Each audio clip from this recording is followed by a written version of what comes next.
ముందుగా hit TV చూస్తున్న ప్రేక్షకులందరికీ హృదయపూర్వక నమస్కారాలు. అలాగే శ్రావణ మాసం మొదలైంది 2025వ సంవత్సరంలో. శ్రావణ మాసంలో వచ్చే శ్రావణ శుక్రవారము అంటేనే వరలక్ష్మి వ్రతాలు. మరి అందరికీ ముందుగా హిట్ టీవీ ప్రేక్షకులకి అలాగే 2 తెలుగు రాష్ట్రాల ప్రజలందరికీ కూడా శ్రావణ శుక్రవారం వచ్చే వరలక్ష్మి వ్రత శుభాకాంక్షలు అందరికీ కూడా.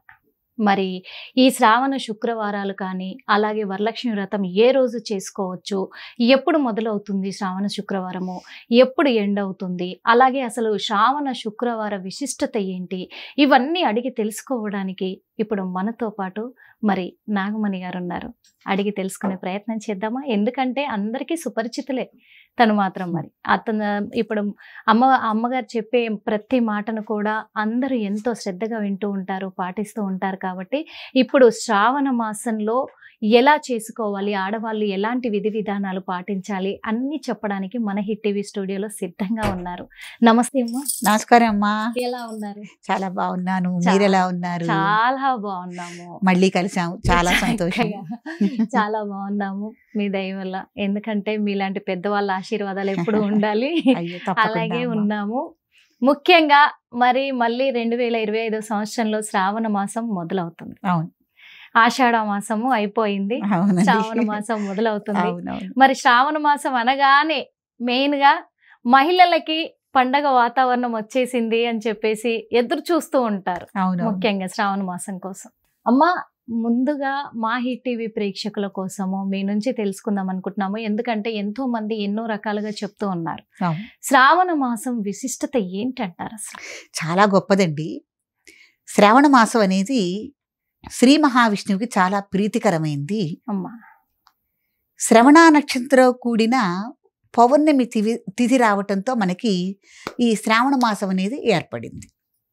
శ్రీ మహావిష్ణువు యొక్క జన్మ నక్షత్రం శ్రవణ నక్షత్రం కాబట్టి ఆయన జన్మ నక్షత్రంతో ఈ శ్రావణ మాసం అనేది వస్తుంది. కాబట్టి శ్రీ మహావిష్ణువుకి చాలా ప్రీతికరమైంది ఈ శ్రావణ మాసం. ఈ శ్రావణ మాసంలో అనేకమైన పుణ్యతిథులు, అనేకమైన నోములు, వ్రతాలు, తర్వాత విశేషమైన దేవతామూర్తుల యొక్క పుట్టినరోజులు ఇవన్నీ కూడా మనకి రావటం జరుగుతోంది. ముఖ్యంగా శ్రావణ మాసంలో మొదటి అంటే ఆషాఢ మాసం చివరిలో శ్రావణ మాసం వస్తుందనగా ఆషాఢ అమావాస్య, అలాగే శ్రావణ అమావాస్యకు కూడా చాలా విశేషమైన రోజులు ఉన్నాయి. అంత గొప్పదనమాట. అంటే మొదటి అమావాస్య, చివరి అమావాస్య కూడా చాలా విశేషమైన పవిత్రమైన రోజులు కలిగింది ఈ శ్రావణ మాసం. శ్రావణ మాసం చాలా గొప్పదమ్మా, చాలా విశేషమైన ఉన్నాయి. అన్ని మనం చక్కగా చెప్పుకుంటాం. ఈ నెల రోజులు కూడా మొత్తము ఆడవాళ్ళు ఒక అమ్మవారి రూపంలో కనిపిస్తారు అనుకోవచ్చు. ఆ పండుగలు కూడా ఎంతో సంతోషంగా నిర్వహిస్తారు. ఇప్పుడు ఈ శ్రావణ మాసం అనేది ఎప్పుడు మొదలవుతుంది అంటారు? అంటే ఏ తేదీన మొదలవుతుంది, ఏ తేదీ వరకు జరుపుకోవచ్చు అంటారు? చాలా సంతోషం. శ్రావణ మాసం అనేది మనకి 1 నెల రోజుల ముందు నుంచే ఆడవాళ్ళకి పండగ వాతావరణం మొదలవుతుంది. షాపింగ్లు చేయటం, ఈ వరలక్ష్మి వ్రతానికి కానీ దేనికైనా అమ్మవారిని అలంకరించుకుని అలంకార సామాగ్రి కొనుక్కోవటం, ఈ కలశాల కోసం ఏర్పాటు చేసుకోవటం, ఈ రంగురంగు దీపాలు కానీ ఏమన్నా అలంకరణ సామాగ్రి సమకూర్చుకోవటం, కొత్తగా నూతన వస్త్రాలు అమ్మవారికి కట్టేవి కానీ తాము కట్టుకునేవి కానీ, లేకపోతే ఎవరికైనా ముత్తైదులకు పెట్టాలన్న ఆ బట్టల షాపింగ్ చేసుకోవటం 1 నెల 15 రోజుల ముందు నుంచే మనకి ఈ సందడి అనేది మొదలవుతుంది. గడప అమ్మ, ప్రతి గడప కూడా పసుపు కుంకాలతో, చక్కని తోరణాలతో, చాలా ముగ్గులతో చాలా విశేషంగా, చాలా ఎంతో ఆహ్లాదకరంగా ఉంటుంది. అందులోనూ రైతు వాతావరణంలో కూడా నూతనంగా అపరాలు వస్తాయి కొన్ని. అంటే నువ్వులు, మినుములు, పెసలు వస్తాయి. అంటే ఒక 3 నెలల్లో వచ్చే పంటలు ఉంటాయి కదా, తొలకరి జల్లులకు వేస్తారు. కాబట్టి ఈ పెసలతో విశేషంగా శ్రీ మహావిష్ణువుకి కానీ మహాలక్ష్మికి కానీ వడలు లాంటివి వేసి నైవేద్యం పెట్టడం తొలి పంటని. కాబట్టి అటు రైతు పరంగా కూడా మంచి విశేషము. అందులోనూ ఈసారి శ్రావణ మాసం మొదలే శుక్రవారంతో ప్రారంభమైంది. శుక్రవారంతోనే శ్రావణ మాసం వస్తుంది. గురువారం నాడు అమావాస్య అయింది, శుక్రవారం నాడు మనకి శ్రావణ మాసం వచ్చింది. మనకి ఈ సంవత్సరంలో మటుకు శ్రావణ శుక్రవారాలు 5, మంగళవారాలు 4 రావటం అనేది కూడా చాలా విశేషం అమ్మా. నిజంగా అదైతే నిజమే అమ్మా. ఇప్పుడు శ్రావణ శుక్రవారం వరలక్ష్మి వ్రతం ఏ వారం చేసుకోవచ్చు అంటారు ఈ 2025వ సంవత్సరంలో? ఎప్పుడైనా అంటే ఈ సంవత్సరమే కాదు, ఎప్పుడైనా కూడా శ్రావణ శుక్రవారం మనకి వరలక్ష్మి వ్రతం చేసుకునేది మటుకు పౌర్ణమి ముందు శుక్రవారం రోజునే వరలక్ష్మి వ్రతాన్ని చేసుకోవటం అనేది జరుగుతుంది. ఈ వరలక్ష్మి వ్రతం కూడా మీరు నేను అనుకునో చేసుకునేది కాదు, మన సనాతన ధర్మంలో జీర్ణించుకుపోయిన ఒక వ్యవస్థ అన్నమాట. ధర్మాచరణ, ఒక పుణ్య కార్యక్రమం.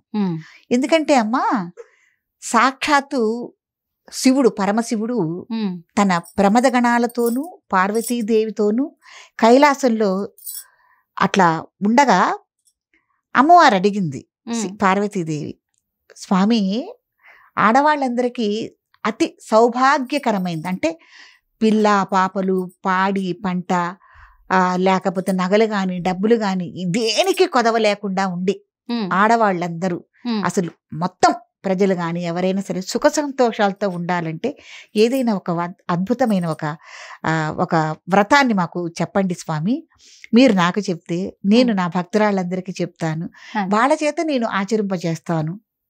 అనేక మంది ఇప్పుడు బీదగా ఉంటారు కదమ్మా, వాళ్ళకి ధనం లేక, ఆహార పదార్థాలు సరిగ్గా లేక ఈతి బాధలతో పడేవాడు చాలా మంది ఉన్నారు. వాళ్ళ బాధ చూడటం అనేది నాకు చాలా కష్టంగా ఉంది స్వామి. ఈ బాధ నుంచి వాళ్ళు బయటపడి విముక్తిని పొందాలంటే ఏం చేయాలి, ఏ వరాన్ని ఇస్తారు మీరు, ఏ కథని, ఏ వ్రతాన్ని మీరు నాకు చెప్తారు అని అడిగింది. అడిగినప్పుడు స్వామి శివుడు శ్రీ మహాలక్ష్మి మనకి 8 రూపాలతో ఉంటుంది, 8 రూపాలతో ఉంటుంది. అలా మనం కొలుస్తున్నాం, సంతాన లక్ష్మిగా, గజలక్ష్మిగా అట్లా మనం కొలుస్తున్నాం కదమ్మా. కొలిచినప్పుడు అన్ని లక్ష్ముల్ని వనగూడుకున్న వరలక్ష్మి అమ్మవారి రూపంగా వరలక్ష్మి వ్రతాన్ని ఈ శ్రావణ మాసంలో వచ్చే పౌర్ణమికి ముందు వచ్చే శుక్రవారం రోజున ఆచరించటం వల్ల ఎటువంటి ఇబ్బందులు లేకుండా ధనధాన్యాలతో అభివృద్ధి చెంది చక్కని నగలు, బట్టలు, వస్త్రాలు ఇవన్నీ పాడి పంట, పిల్లలు అన్నీ లభించి అష్టలక్ష్ముల యొక్క అనుగ్రహం ఆ కుటుంబం మీద కలుగుతుంది.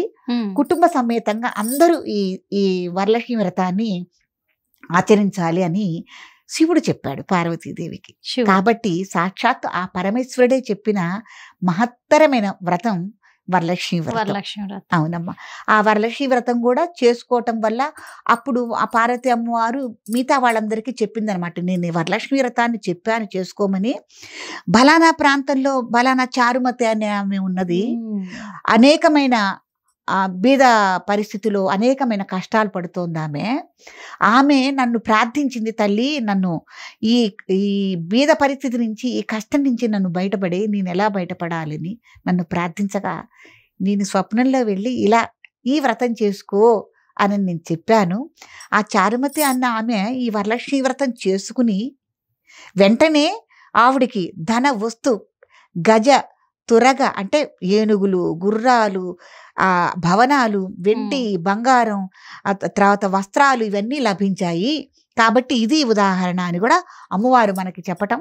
అదే వరలక్ష్మి వ్రతంలో మన కథారూపంగా చెప్పుకుని, ఆ వరలక్ష్మి వ్రతం పూర్తయిన తర్వాత కథారూపంగా చెప్పుకుని మనం అక్షింతలు మనం మీద వేసుకుని ఆ వరలక్ష్మి అమ్మవారి యొక్క అనుగ్రహాన్ని మనం పొందటం కూడా జరుగుతోందమ్మా. ఇదైతే నిజమే అమ్మా మీరు చెప్పింది. ఎందుకంటే వరలక్ష్మి వ్రతం అంటేనే అమ్మవారి కరుణ కటాక్షాల కోసమే చేసేది. అందులో ఒకటి పేదరికం నుంచి బయటపడడం. అవునవును. అయితే ఈ వరలక్ష్మి వ్రతాలు వస్తున్నాయి అంటే శ్రావణ మాసం వస్తుందంటేనే ఆడవాళ్ళ మొహాలు కలకలలాడిపోతూ ఉంటాయి, ఆనందంతో చాలా విరిసిలిపోతా ఉంటాయి. కానీ వరలక్ష్మి వ్రతం వస్తుందనే 15 రోజుల ముందు నుంచి కూడా ఇంట్లో మగవాళ్ళకి మాత్రం భయం. ఎందుకు డబ్బులు ఖర్చు అవుతాయి, డబ్బులు ఖర్చు కాదా చెప్పండి. ఎందుకంటే కొత్త బట్టలు ఇప్పియాలి, బంగారం ఇప్పించాలి, పండుగలకు ఖర్చు పెట్టాలి. అందులో వరలక్ష్మి అంటే శ్రావణ మాసంలో చాలా పండుగలు ఉన్నాయి, ప్రతి పండుగ ఆడవాళ్ళు చేసుకునేది. అందుకు ఏంట్రో బాబు మేము డబ్బులు జమ చేసి పెట్టుకోవాలి, ఇప్పుడు అదంతా ఖజానా ఖాళీ అయిపోతుందని మగవాళ్ళు కానీ భయపడతారు. అమ్మా ఆ డబ్బులు ఖర్చు చేయటానికి కూడా ఈ వరలక్ష్మి అనుగ్రహంతోనే వాళ్ళకి ఈ ఖర్చు పెట్టే ధనం లభించింది. అవును. ఈ ఖర్చు పెట్టిన ధనం మళ్ళీ పరిపూర్ణం కావటానికి కూడా ఈ వరలక్ష్మి వ్రతం చేసుకోవటం వల్లే వాళ్ళకి పరిపూర్ణత వచ్చి మళ్ళీ పరిపూర్ణత. ధనం వాళ్ళ ధనాగారంలో చేకూరుతుంది. పిచ్చి మహారాజులారా ఇది తెలుసుకోండి. నిజంగా కొంతమంది అంటారు ఆ, ఖర్చు పెట్టిస్తే పెట్టించావు గానీ మళ్ళీ అవును. దానికి డబల్ వచ్చేలాగా అమ్మవారిని అవును. వేడుకో, పూజ చేసేది నువ్వే అంటారు. అవునవును అవునండి నిజంగా అవును ఇది నిజమే అమ్మా. ఎందుకంటే మరి వరలక్ష్మి వ్రతానికి ఇంత విశిష్టత ఉంది కాబట్టి ఈ అవును. వరలక్ష్మి వ్రతాన్ని పెళ్ళై కాని ఆడపిల్లలు కూడా చేసుకోవచ్చు. తప్పకుండా అమ్మ ఇది ఉమ్. కుటుంబ సమేతంగా ఉమ్. పెళ్ళైన వాళ్ళని లేదు, పెళ్లి కాని వాళ్ళని లేదు, ఉమ్. తర్వాత చిన్న పిల్లలని లేదు, ఉమ్. అందరూ కుటుంబ సమేతంగా అందరూ కలిసి కాకుండా ఎవరైతే వాళ్ళ బంధుజనం ఉన్నారో ఉమ్. వాళ్ళతో కూడా కలిసి చక్కగా వాళ్ళను కూడా పిలుచుకుని, ఇప్పుడు వాళ్ళు అదొకటి ఊళ్ళో వాళ్ళు ఎవరైనా గ్రామస్తులు ఉన్నా కూడా వాళ్ళను కూడా పిలుచుకుని చక్కగా ఆచరించే మహత్తరమైన వ్రతం వరలక్ష్మి వరలక్ష్మి వ్రతం వ్రతం ఎవరైనా చేసుకోవచ్చు. చేసుకోవచ్చు. అవును. మరి ఈ వరలక్ష్మి వ్రతం ఎవరైనా చేసుకునే అవకాశం ఉంది కాబట్టి అమ్మ ఏ విధంగా అంటే విధి విధానాలు ఎలా పాటిస్తూ ఎలా చేసుకోవాలంటారు? ఎందుకంటే చాలా మందికి చాలా డౌట్లు ఉన్నాయి ఈ అవునవును వీటిపైన. అవును ఎలా చేసుకోవాలి, అమ్మవారు ఎలా పూజా విధానం ఎలా చేసుకుంటే కరుణిస్తుంది, అవునవును ఆమె కరుణ కటాక్షాలు ఎలా మనకు వస్తాయి? అదే కాకుండా ఎందుకంటే వరలక్ష్మి వ్రతాన్ని చాలా మంది నమ్ముతూ ఉంటారు. అవును అయ్యో సౌభాగ్యంగా నమ్మకం ఉండాలి గురించి అని. కూడా కాదమ్మా, ఒకటి వంశాచారం అమ్మా. ఉమ్, కొన్ని కుటుంబాల్లో ఉమ్, అది వంశపారపర్యంగా ఆచారంగా వస్తోంది. ఉమ్, ఈ వ్రతం తప్పకుండా చేసుకుని తీరాలి అని. ఉమ్. కాబట్టి వంశాచారం కూడా. ఉమ్. అయితే ఈ వరలక్ష్మి వ్రతము అనేది మరి ఆ శుక్రవారం రోజున ఏ టైం నుంచి స్టార్ట్ చేయాలంటారు? చాలా మంచి ప్రశ్న. ఉమ్, ఏ వ్రతాలైనా ఏ నోములైనా అమ్మా, ముఖ్యంగా వరలక్ష్మి వ్రతం కూడా ప్రాతకాలంలోనే మనం ప్రారంభించుకోవాలి. ఉమ్, అభ్యంగన స్నానాలు ఇవన్నీ ముగించుకుని గత రోజే మనకి ఈ పూజా ద్రవ్యాలన్నీ సమకూర్చుకోవటం, ఎక్కడైతే మీరు వ్రతం చేసుకోదలుచుకున్నారో దాన్ని శుభ్రంగా, ఇదివరకంటే కథలో మనకి ఏం చెప్పేవాళ్ళంటే ఆవు పేడ పెట్టాలికి అని. అవును. ఇప్పుడు అట్లా కాదు కదా, ప్రత్యేకంగా అన్నం శుభ్రమైన ఇళ్ళు ఉన్నాయి కాబట్టి అవును. ఆ గదిని గత రాత్రే మనం శుభ్రంగా చేసుకుని ఉమ్, అన్ని పూజా ద్రవ్యాలు, అమ్మవారికి కావలసిన కలశం ఉమ్. ఇవన్నీ కూడా మనం ఆ రాత్రి కూడా శుచి శుభ్రంగా స్నానం చేసే ఇవన్నీ ఏర్పాటు చేసుకోవాలి. అన్ని ఏర్పాటు చేసి చేసుకుని రెడీగా పెట్టుకుంటే ఉదయం మీరు కార్యక్రమం చేసుకోవటానికి చాలా తేలిగ్గా ఉంటుంది. ఉమ్, మీకు వరలక్ష్మి వ్రతం చేసుకోవటం గనక వస్తే చక్కగా స్వయంగా మీరే చేసుకోవచ్చు, కుటుంబ సమేతంగా కూర్చొని చక్కగా. ఉమ్, లేదు అనుకుంటే ఒక సద్బ్రాహ్మణ్ణి మీరు నియమించుకుని ఉమ్, శాస్త్రోక్తంగా మంత్రోక్తంగా యథావిధిగా వరలక్ష్మి వ్రతాన్ని ఆచరించుకోవచ్చును. వరలక్ష్మి వ్రతానికి కొంతమంది ఇళ్లల్లో ఏం చేస్తారంటేనమ్మా, వరలక్ష్మి రూపు అంటారు, బంగారంతో చేసిన ఒక రూపు ఉంటుంది. ఉమ్, ఆ రూపుని పెట్టుకుని పూజించుకోవటం ఒక పద్ధతి. ఆ రూపు ఉంచుకున్నా కూడా మనం వరలక్ష్మి అమ్మవారిని సాక్షాత్తుగా భావించి ఒక కలశం, ఉమ్, రాగి చెంబులో కానీ ఇత్తడి చెంబులో కానీ వాళ్ళ శక్తి కొద్ది, లేకపోతే వెండి చెంబులో కానీ, ఉమ్, అసలు అష్టలక్ష్మి కలశం చెంబు అని ఉంటుంది ఈ అవును. వరలక్ష్మి వ్రతానికి అవును. ప్రత్యేకంగా కొంతమంది అవును. ఇళ్లల్లో. అవును. అది రాగితో గాని దేంటోనా కూడా చేస్తుంటారు. ఉమ్, 8 లక్ష్మీదేవులను దాని మీద అవును. ముద్రించి ఉంటుంది. అవును. అలా కలశాన్ని మనం ఏర్పాటు చేసుకుని ఆ కలశం మీద పూర్ణంగా మనం ఒక కొబ్బరి నారికేళాన్ని నుంచి ఉమ్, దాని మీద ఒక జాకెట్ బట్ట నుంచి మామూలు మండలతో శుభ్రంగా దాన్ని అలంకరించి లోపల శుద్ధ జలం పోయాలి. ఉమ్, పోసి దాంట్లో పంచపల్వాలు, ఉమ్. తర్వాత నవరత్నాలు. అంటే పంచపల్వాలు నవరత్నాలు అంటే ఒకసారి ఎందుకంటే క్లియర్ గా చెప్తే చాలా మందికి తెలియదు. అవునమ్మా అవునా. పంచపల్వాలు అనగా ఉమ్, అన్ని లేత ఆకులుగా కూడినవి, ఉమ్, మారేడు, ఉమ్, రావి, ఓకే. మర్రి, ఉమ్, జువ్వి, ఇట్లా 5 పల్వాలు అన్నమాట ఉమ్, తీసుకుని మనం దాంట్లో వేయాలి. ఉమ్, వేసి నవరత్నాలు కూడా వేయాలి. ఓకే. తెలుసు కదా నవరత్నాలు, నవరత్నాలు. నవగ్రహాలకు సంబంధించిన అవును. నవరత్నాలు వేసి ఉమ్, పంచలోహాలు కూడా ఉమ్, వేసుకుని ఉమ్, అందులో ఉంచాలి. ఉంచి మళ్ళీ చిటికెడు పసుపు, గంధము, ఒక పువ్వు, ఉమ్, మీకు ఒకవేళ ఆ పవిత్ర జలాలతో పాటు ఇంట్లో గనక మీకు గంగా జలం కానీ ఉమ్. ఏదన్నా యాత్రలకు వెళ్ళినప్పుడు మనం తెచ్చుకుంటాం కదమ్మా, అవును. జలాలు, అవును గంగా జలం అని, అవును లేకపోతే ఇంకా ఎక్కడన్నా మనం ఏదన్నా కైలాస మానసరోవర్ అయితే కైలాస మానసరోవర్ నీళ్లు కానీ, ఉమ్, ఇలా రకాల గోదావరి జలాలు, కృష్ణా జలాలు ఇలా ఉంటాయి కదా. ఒకవేళ అవి కూడా ఉంటే మీకు అవి కూడా కాసిన దాంట్లో పోసుకోవటం ఉంటే వల్ల ఉమ్, అది పరిపూర్ణమైన కలశం అవుతుంది. ఆ, అవి కూడా పోసుకుని ఒక కలశాన్ని ఏర్పాటు చేసుకుని ఆ కలశాన్ని అమ్మవారుగా భావించి, సాక్షాత్తు వరలక్ష్మి అమ్మవారుగా భావించి అయ్యగారు మంత్రం చెబుతారు మనకి. ఉమ్, దాన్ని యథావిధిగా అంగన్యాస కరన్యాసాలతోనూ లమిత్యాది పూజలతోనూ యథావిధిగా దాన్ని ఆ, షోడశోపచార పూజలతో మన అమ్మవారిని పూజ చేసుకుని ఉమ్, యథావిధిగా ఆవిడికి ప్రీతికరమైన పదార్థాలన్నీ నైవేద్యం పెట్టి తోరం కట్టుకుని ఉమ్, 9 పువ్వులతో కలిసిన తోర పూజ కూడా చేయిస్తారు అయ్యగారు. తోరం కూడా ఆ విధి విధానంలో వ్రతంలో తోర పూజ కూడా ఉంటుంది. తోరపు అది కూడా చేసుకుని తర్వాత చివరికి కథ చెప్పుకుని అక్షింతలు మనం అందరం నెత్తి మీద వేసుకోవటం వల్ల అమ్మవారి అనుగ్రహం కలుగుతుంది. వాళ్ళ చక్కగా మనం వ్రతం చేసే వరకు కూడా ఏమి తినకుండా ఉండటం అనేది మంచి పద్ధతి. మంచి పద్ధతి. కొత్త బట్టలే కట్టుకోవాలని లేదు, ఉతికి ఆరేసిన బట్టలు ఎవరైనా కట్టుకోవచ్చు. భోజనం చేసిన బట్టల మటుకు పనికిరావు. అంతక్రితం ఏదైనా ఫంక్షన్లకు కానీ దేనికన్నా వెళ్ళి పట్టు చీరల మీద కొంతమంది భోజనం చేస్తారు. అట్లాంటి వస్త్రాలతో మటుకు అసలు మీరు తప్పకుండా అసలు మీరు చేయకూడదు. అది మటుకు నియమం గుర్తుపెట్టుకోవాలి. చిన్నుల్లిపాయి పెద్దల్లిపాయి తినరాదు. ఓకే, ఏకభుక్తం ఉండాలి. అంటే నోము వ్రతం అంతా అయిన తర్వాత భోజనం చేసి రాత్రికి ఏదైనా అల్పాహారం, ఏదైనా పళ్ళు పాలు తీసుకుని చక్కగా చాపేసుకుని కిందే నిద్ర చేయాలి. ముఖ్యంగా అందరూ అంటే పెద్దవాళ్ళు ఎవరైనా ఉంటే వాళ్ళకి ఎందుకంటే కొంచెం ఆరోగ్య సమస్యలతో ఇబ్బందులు పడుతున్న వాళ్ళు ఉంటారు, కానీ వ్రతం చేసుకోవాలనే ఆశ ఒకటి ఉంటుంది. అవునండి. అది ఆనవాయితీగా వస్తుంటది కాబట్టి ఖచ్చితంగా నేను చేసుకొని తీరాలి. అవునవును. మరి వ్రతం అయిపోయేంత వరకు వాళ్ళు ఉపవాసం ఉండాలి అంటే ఏదైనా పళ్ళు కానీ అన్న తీసుకోవచ్చమ్మా, ఇబ్బంది. అందుకనే ఏం చేస్తారంటే మీ పరిస్థితులకు అనుగుణంగా ఒక్కొక్కసారి తెల్లవారుజాముని మీరు అన్ని సిద్ధం చేసి పెట్టేసుకుంటే తెల్లవారుజాముని 5 గంటలకో మీరు కార్యక్రమం మొదలు పెట్టుకున్నారనుకోండి 8 అయిపోతుందమ్మా. అప్పుడు మీకు మెడిసిన్స్ కానీ ఆహారం తీసుకోవటానికి కానీ దేనికి ఇబ్బంది ఉండదు. వ్రత కార్యక్రమం పూర్తి చేసుకుని మీరు ప్రసాదాలు అవి తయారు చేసుకుని తర్వాత మీరు నైవేద్యం పెట్టుకోవచ్చు, మహానైవేద్యం పెట్టుకోవచ్చు అమ్మవారికి. మళ్ళీ ఆ సాయంత్రం మళ్ళీ యథావిధిగా అమ్మవారికి షోడశోపచారాలతో పూజ చేసి ఆ కలశానికి ముత్తైదువుల్ని మీ శక్తి కొద్దీ 5గురిని కానీ 9 మందిని కానీ లేకపోతే ఊరు మొత్తం పిలుచుకునే వాళ్ళండి. ఇది వరకు చక్కగా మా చిన్నతనంలో. ఇప్పుడు ఈ టీవీలు మీడియాలు ఇవన్నీ ఏం లేవమ్మా. ఈ వరలక్ష్మి శ్రావణ మంగళవారం నోములు కానీ, వరలక్ష్మి వ్రతం కానీ, లేకపోతే పుట్టినరోజు ఫంక్షన్లు కానీ, పల్లెటూరు వాతావరణంలో ఎవరైతే ఉన్నారో అందరినీ పిలుచుకుంటే ఇళ్ళు చాలేవుగా ముత్తైదులకి, కళకళలాడుతూ ఉండేవాళ్ళు. ఆ టైంలోని వీళ్ళ కష్ట సుఖాలు మాట్లాడుకోవటానికి కూడా ఒక అనువైన టైంగా దీన్ని తీసుకుని చక్కగా నగలు ధరించి పట్టుచీరలు ధరించి ఇవన్నీ ధరించడానికి కూడా అసలు ఈ శ్రావణ మాసం ఎప్పుడు వస్తుందా అని అందరూ ఎదురు చూస్తూ ఉంటారు. అప్పుడు ఎందుకంటే ఈ ఫోన్లు లేవు, ఇవన్నీ లేవు కదమ్మా. మంచి చెడు మాట్లాడుకోవడానికి సమయం ఉండేది, మాట్లాడుకునే వాళ్ళు, పంచుకునే వాళ్ళు. కానీ ఇప్పుడు ఈ ఫోన్లు వచ్చినప్పటి నుంచి ఫోన్ లో ఎలా చూపిస్తే అలా టీవీల వల్ల కూడా అంకితం అయిపోయి ఉన్నాం. కాబట్టి ఎంత మంది ముత్తైదుని పిలుచుకునే వాళ్ళంటే 100 మంది 200 మంది కూడా వచ్చేవాళ్ళండి వాయినాలు తీసుకోవడానికి. మీకు ఇప్పుడు మనకి దురదృష్టకరమైన విషయం ఒకటి చెప్పుకుందాము, ఎవరు ముత్తైదుగా వాయినం తీసుకోవటానికి రావట్లేదు. అదే మాకు సీరియల్ టైం అయిపోతుంది, ఇది సీరియల్ టైం 7 అవుతోందని వాయినం తీసుకోవటానికి రావట్లేదు.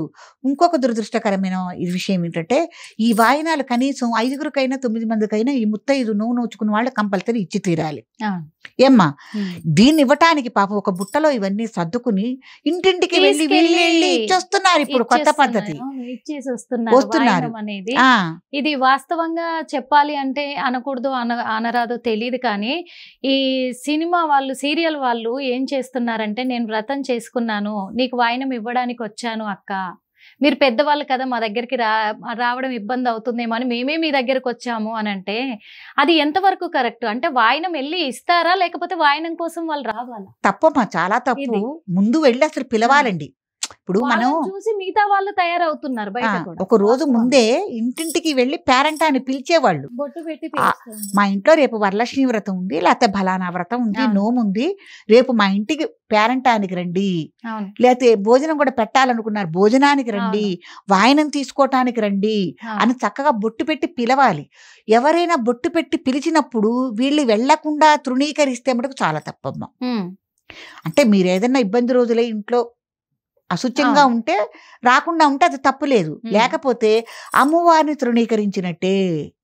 వాయనం తీసుకోవటానికి వెళ్ళకపోతే మటుకు చాలా తప్పు విధానం. తీసుకోవడానికి కూడా ఒక అదృష్టం. అయ్యయ్యో చాలా అండి, ఎంతమంది తప్పిస్తారండి ఆ వాయనం తీసుకోవటానికి కదా.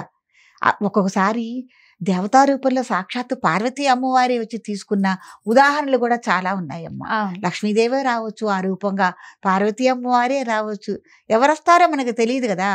అందుకే వాయనం ఇచ్చేటప్పుడు కూడా మీకు కొన్ని వాయనాల్లో ఇస్తినమ్మ వాయనం, పుచ్చుకుంటినమ్మ వాయనం, ఎవరమ్మా నా వాయనాన్ని తీసుకుంది అంటే మనం గౌరీదేవి వ్రతం చేసినా వరలక్ష్మి వ్రతం చేసినా ఎవరైతే తీసుకున్నా నేను సాక్షాత్తు నేను తీసుకోవట్లేదు సుమా, నేను నాగమణి కాదు, నిర్మల్ని కాదు తీసుకునేది, నేను సాక్షాత్తు వరలక్ష్మిని తీసుకుంటున్నాను అని చెప్పి ముత్తైదు తీసుకోవటం, ఇచ్చే దాత అలా ఇవ్వటం అనేది జరుగుతుంది కదా. కాబట్టి చాలా అద్భుతమైందండి. అసలు ఎంత కళకళలాడుతూ ఉండేవో రాత్రి 10 దాకా కూడా. వాళ్ళకి ఇవాళ కాళ్ళకి పసుపు రాయించుకుంటున్నారమ్మా, కాళ్ళకి పసుపు రాస్తున్నారా, పుస్తులకి ఇచ్చేస్తున్నారు, ఇంత చిటికటి పుస్తులకి ఇస్తున్నారు, నూట కుంకుమ పెట్టుకుంటున్నారు, అదేమంటే ముక్కు మీద పడుతుందంటారు కుంకుమ, కళ్ళకి కాటు పెట్టుకుంటున్నారా పాకుతుంది, కళ్ళకి కాటుకంటున్నారు. ఏం చేయాలండి? చాలా మన సనాతన ధర్మంలో ఎన్నో ఉన్న వాటినన్నీ మార్పులు చేర్పులతో అధునాతనం అనుకుంటూ మార్పులు చేర్పులు చేసుకుంటూ వస్తున్నారు. కానీ పురాతనంగా ఉన్న వాటినన్నిటిని అనుసరిస్తే విపరీతమైన ఆనందం ఉండండి, ఆనందం ఉంది. అసలు 10 మంది మన ఇంటికి రావటం, ఆ వాయినాలు ఇచ్చుకోవటం, ఆ సరదా కదా, మానసికంగా చాలా ఆనందాన్ని అనుభవిస్తాం. ఎంతో అంటే ఎన్ని సమస్యలు ఉన్నా కానీ అన్ని మర్చిపోయి ప్రశాంతంగా ఉండి ఆనందంగా పండగ చేసుకొని ఒకరికి వాయనం ఇస్తూ ఉంటే అది చాలా బాగా అనిపిస్తుంది. ఆ శక్తి అనేది మనకి 1 నెల 2 నెలలు వస్తుందమ్మా. ఏ విటమిన్స్ తీసుకున్నా కూడా మీకు రాదు, అంత బలం చేకూరుతుంది. అది మగవాళ్ళు ఖర్చు గురించో ఆడవాళ్ళ ఖర్చు గురించో అనుకోవటం కాదు, అది ఒక ఆనందం మానసికంగా. అమ్మవారికి నైవేద్యం ఎక్కువగా కూడా ఏ నైవేద్యం సమర్పించాలి? ముఖ్యంగా అమ్మవారికి వరలక్ష్మి వ్రతం రోజు వరలక్ష్మి అమ్మవారికి సమర్పించే నైవేద్యాలు ఎలాంటి నైవేద్యం? మీరు అనుకోవచ్చండి 5 పెడతాను కానీ 9 రకాలు పెడతానని కానీ, మనం అనుకున్న దాన్ని బట్టి శక్తిని కొద్ది మీరు ఏం చేయదలుచుకున్నారో అవి చేయొచ్చు. ముఖ్యంగా ఏం చేస్తామంటే పాయసము, పులిహార, పూర్ణాలు తప్పకుండా ప్రతి వాళ్ళు ఇది చేస్తారు. ఏంటంటే ఏ శుభకార్యానికైనా మనం పాలు పొంగించుకుంటాం, ప్రతి పండక్కి ఏ పండగకైనా పాలు పొంగించుకోవటం, పాయసం చేసుకోవటం ప్రధానం. పూర్ణాలు విశేషంగా, తర్వాత పులిహార కొద్దిగా అమ్మవారికి మీ ఇష్టం, ఇంకేమన్నా చేసుకోదలుచుకుంటే చేసుకోవచ్చు. ముఖ్యంగా మాత్రము పచ్చిపాలు, పంచదార మాత్రం అమ్మవారికి ఖచ్చితంగా పెట్టాలి అంటారు. అటుకులు పెట్టచ్చు. తర్వాత వరలక్ష్మి అమ్మవారికి పూజా విధానంలో కలువ పూలు, తామర పూలు చాలా విశేషమైంది. ఆ పూలతో అర్చన చేయటం అనేది చాలా విశేషం. తర్వాత మనం వాయనం ఇస్తాం కదా, వాయనకి ప్రత్యేకంగా ముత్తైదులకు వాయనం ఇచ్చే విధానంలో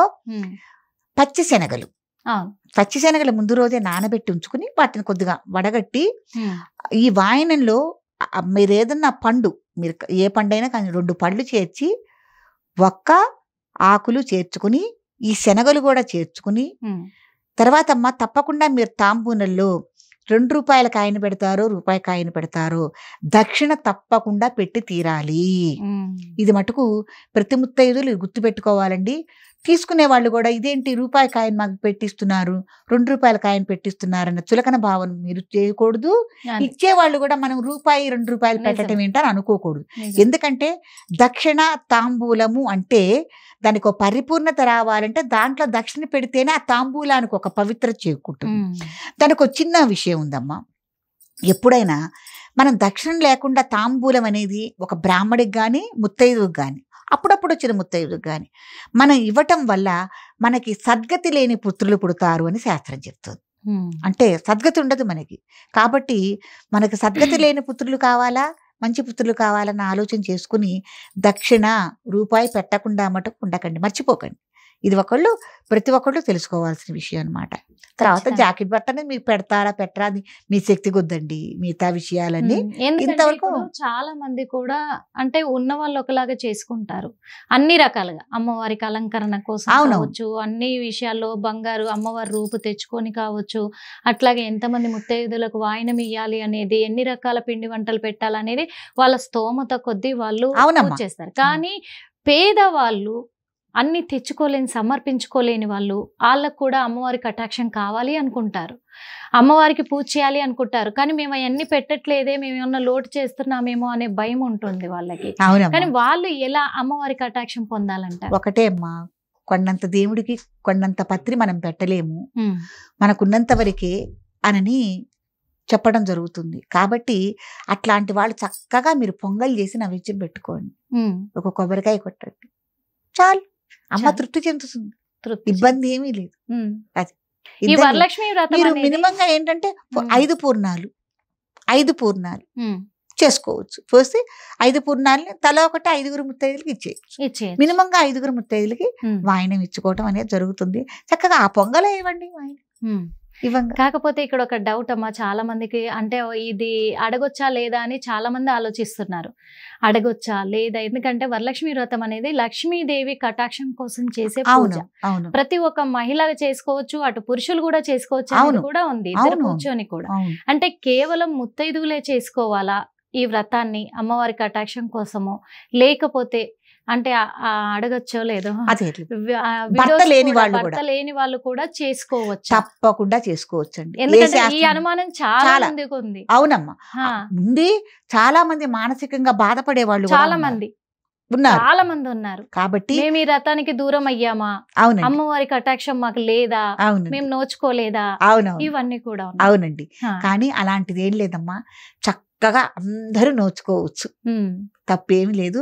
అసలు బాధపడాల్సిన విషయం అంటే ఇక్కడ ఎక్కడ మనసు బాధ అవుతుంది వాళ్ళకంటే, మేము వాయినం ఇస్తామంటే ఎవరు రారు కదా. వాయినము మీరు ఇంట్లో ఎవరన్నా ఉంటారు కదా, వాళ్ళ చేత ఇప్పించండి. వ్రతం అంతా మీరు చేసుకోండి చక్కగా. ఇంకా మీ కుటుంబ సభ్యులు ఎవరన్నా ఉన్నా వాళ్ళతో కూడా పాల్గొని మీరు వ్రతం చేసుకోవచ్చు, తప్పేం లేదు. వాయనాలు అనేవి ఎవరన్నా మీ వాళ్ళు ఉంటే ఇవ్వండి. లేదంటే చాలా సింపుల్ గా నేను చెప్తాను, వాయనాలు తయారు చేసి ఒక ట్రేలో సర్ది ఉంచండి. ఏమ్మా, అన్ని తాంబూలు ఇట్లా సర్దుంచేసేసి బొట్టు వాళ్ళనే స్వయంగా పెట్టుకోమని అమ్మవారి దగ్గర పసుపు కుంకుమ బొట్టు పెట్టేసేయండి. మీరే నోచుకున్నారు అక్కడ పెట్టేసి ఏం చేస్తారంటే వాళ్ళని బొట్టు పెట్టుకోమనండి, పసుపు రాసుకోమనండి. అమ్మవారే ఇస్తోంది సాక్షాత్తు వీళ్ళకి ఈ వాయనం అని ఆ పేరు చెప్పి ఈ వాయనాన్ని వాళ్ళని తీసుకోమనండి. ఎందుకంటే చాలా మంది ఈ విషయాల్లో ఇబ్బంది పెట్టే రకంగా కూడా మాట్లాడే వాళ్ళు చాలా మంది. అమ్మో భర్త లేడు, తనకి భర్త చనిపోయింది కదా, ఆమె వ్రతం చేసిన మనం తీసుకుంటే మనకు దోషం వస్తుంది అనే విధంగా భావించే వాళ్ళు చాలా మంది ఉండడంతో ఈ వ్రతం చేసుకోవడానికి కూడా చాలా మంది భర్త లేని వాళ్ళు చేయడం లేదు, ఆచరించడం లేదు. కానీ వాళ్ళకు వాళ్ళే మనోవేదనకు గురవుతూ. అవును, వాళ్ళ కోసమే ఈ ప్రశ్న. అవునమ్మా, ఇప్పుడు ఇది బాగుంది కదా, అమ్మవారి ముందు పెడుతుంది ఈవిడ, పెట్టేసి రెడీగా సిద్ధం చేసి ఉంచేస్తుంది సర్దేసి. అప్పుడు వాళ్ళంతా వాళ్లే బొట్టు పెట్టుకుని, ఇప్పుడు మన ఎవరన్నా పేరెంట్ అని పిలవటానికి వచ్చారనుకోండి, ఇంట్లో స్త్రీ బయట చేరినప్పుడు బొట్టు పెట్టించుకోకూడదు పిలుపుకి. అప్పుడు ఏం చేస్తారు, గుమ్మానికి పెట్టమ్మా అంటారు. అవును, గడపకు పెడతారు బొట్టు.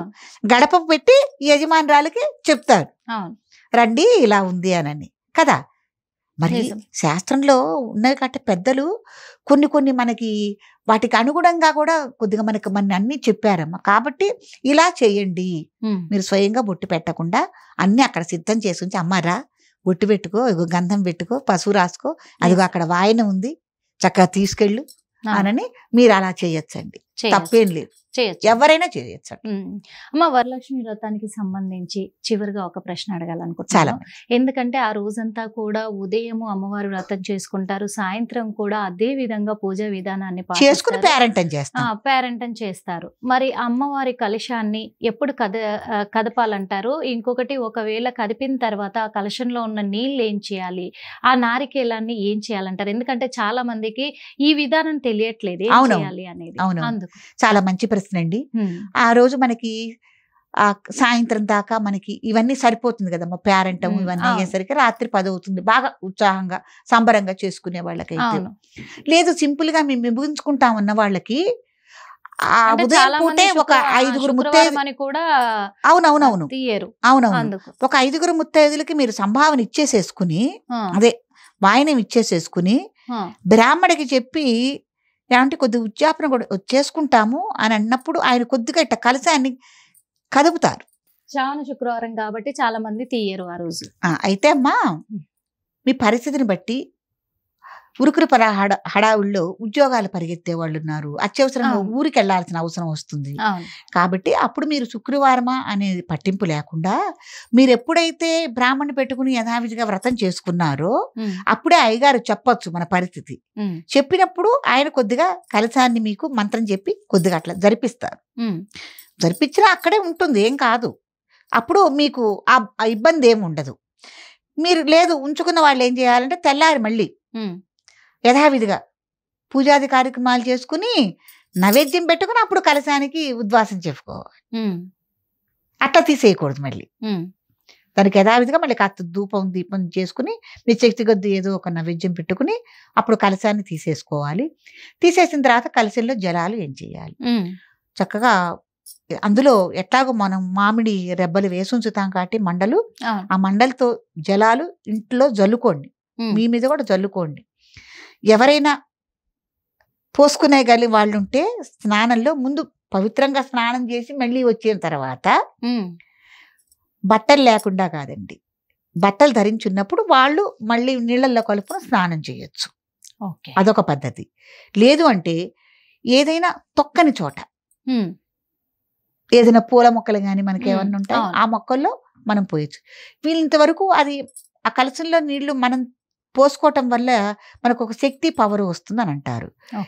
అన్నారని ఉదయాన్నే లేచి పాచి బట్టల మీద పోసుకోకూడదు. మళ్ళీ చెప్తున్నానండి, శుచిగా శుభ్రంగా స్నానం చేసి మంచి బట్టలు కట్టుకున్న తర్వాత ఆ బట్టల మీదే మనం వాటిని పోసుకోవటం జరగాలి. దాంట్లో మళ్ళీ మనం ముత్యం పొగడం ఇవన్నీ వేసుంచుతాం కదా, కాబట్టి ఏదన్నా ఒక జల్లెడను కానీ ఏదన్నా అడ్డం పెట్టుకుని పోసుకుంటే అవి మళ్ళీ ఈసారి వ్రతానికి మళ్ళీ మీరు వాడుకోవచ్చు. అవి అట్లా పర్మనెంట్ గా దాచుకుంటే మళ్ళీ వాడుకోవచ్చు, మళ్ళీ వేసుకోవచ్చు. అంటే అవి పవిత్రత, వాటికేమి అశౌచ్యం ఉండదు కదమ్మా, పవిత్రమైనవి కదా నవరత్నాలు కానీ, వాటికి అశుభం అనేది ఏమి ఉండదు కదా, కాబట్టి మళ్ళీ వాటిని మనం వాడుకోవచ్చు. కాబట్టి ఈ రకంగా చెయ్యాలి. ఆ కలశం మీద కొబ్బరికాయని మీరు ఎవరికైనా బ్రాహ్మడికైనా దానం ఇచ్చుకోవచ్చు, లేకపోతే మీరు ఇంట్లో అయినా ఉపయోగించుకోవచ్చు, తప్పేమీ లేదు. కొట్టొచ్చు అంటారా మళ్ళీ టెంకాయ దేవుడికి?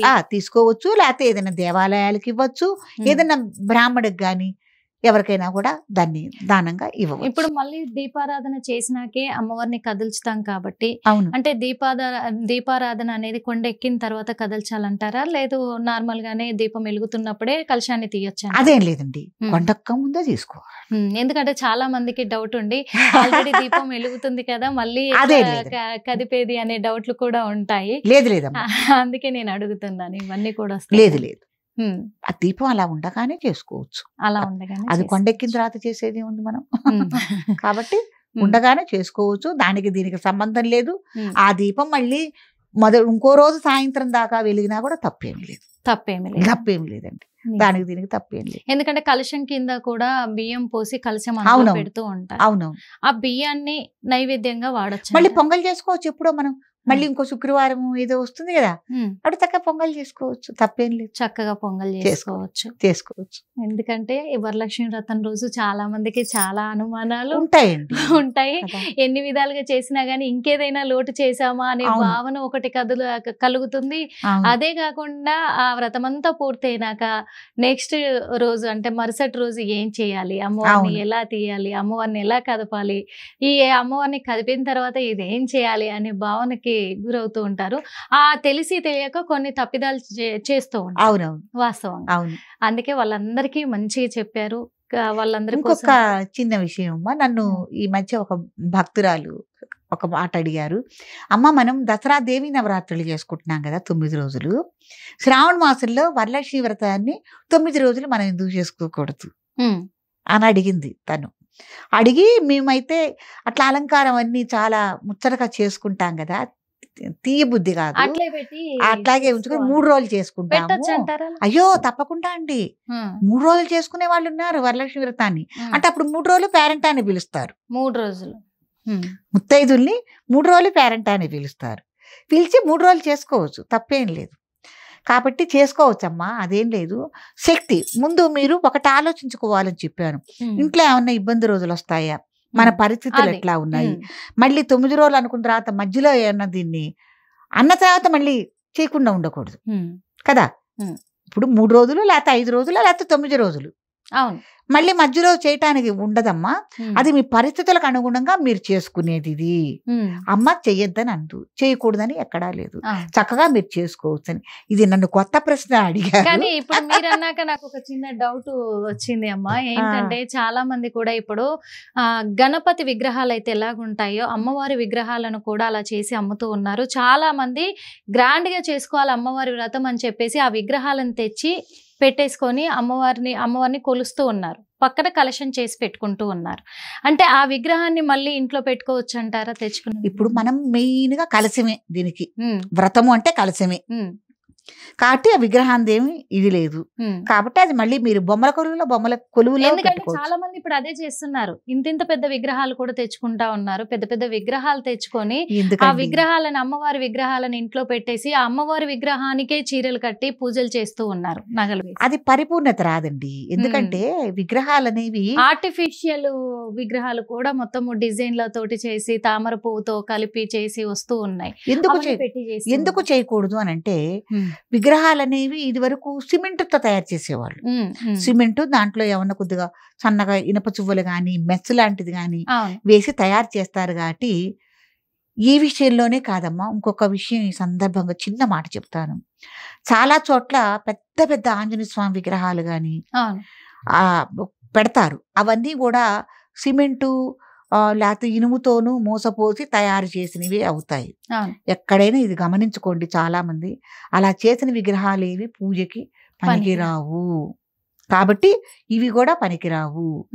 మీరు చక్కగా కలశం పెట్టుకుని ఆ పంచపల్వాలు వేసుకుని నవరత్నాలు వేసుకుని ఏదైతే మీరు చేస్తారో మంత్రోక్తంగా ఏ జలం పోసి పునజలాలు పోసి చేసుకుంటారో అదే మీకు అమ్మవారి భావన.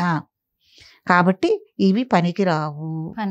అవి మీకు అలంకరణార్థమే. మీరు అన్నారు కదా అలంకరణార్థం, కాబట్టి అలంకరణార్థమే. మీరు గణపతి నవరాత్రులు చేసినా ఏం చేసినా మీకు గణపతికి విగ్రహానికి అలంకారం కోసమే కాదు, మీకు పసుపు గణపతిని అక్కడ పెడతారు. పసుపు గణపతిని పెట్టుకుంటారు, దానికి చేస్తారు పూజ కదా. కాబట్టి అది నిషిద్ధము, చేయరాదు. ఎందుకంటే పక్కన కలశాన్ని పెడుతున్నారు, గణపతిని పెట్టుకుంటున్నారు, కానీ పెద్ద విగ్రహంతో అమ్మవారిని నిలుపుతున్నారు. పూజలన్నేమో అమ్మవారి విగ్రహానికి చేస్తున్నారు. అసలు ఈ కలశానికి అలంకారం చేసుకోవచ్చమ్మా. ఈ కలశానికి చీర కట్టి అలంకారం చేసుకోవచ్చు మనం, తప్పేమీ లేదు కదా. ఒకటండి, ఒకే చోట ఒక దేవిని ఆరాధన చేస్తున్నప్పుడు ఒక మూర్తినే ఆరాధన చేయాలి కానీ 2-3 మూర్తులుగా పెట్టి ఆరాధన చేయరాదు. ఇది కూడా గమనించుకోవాలి. ఓకే. ఇప్పుడు మన నిత్యం దేవతా మందిరం ఉంది మన ఇంట్లో, గృహదేవత మందిరం ఉంటే ఒక 2-3 రాముల వారి విగ్రహాలు, 2-4 శివలింగాలు, ఆంజనేయ విగ్రహాలు ఒక 2 అలా పెట్టకూడదు. ఏదైనా ఆంజనేయ స్వామి మూర్తి ఉంటే ఒకటే, లింగం ఉంటే ఒకటే, అలాగే చేసుకోవాలి. కానీ ఒకే స్వామి 2-3 రూపులతో మన ఇంట్లో కొలవరాదు.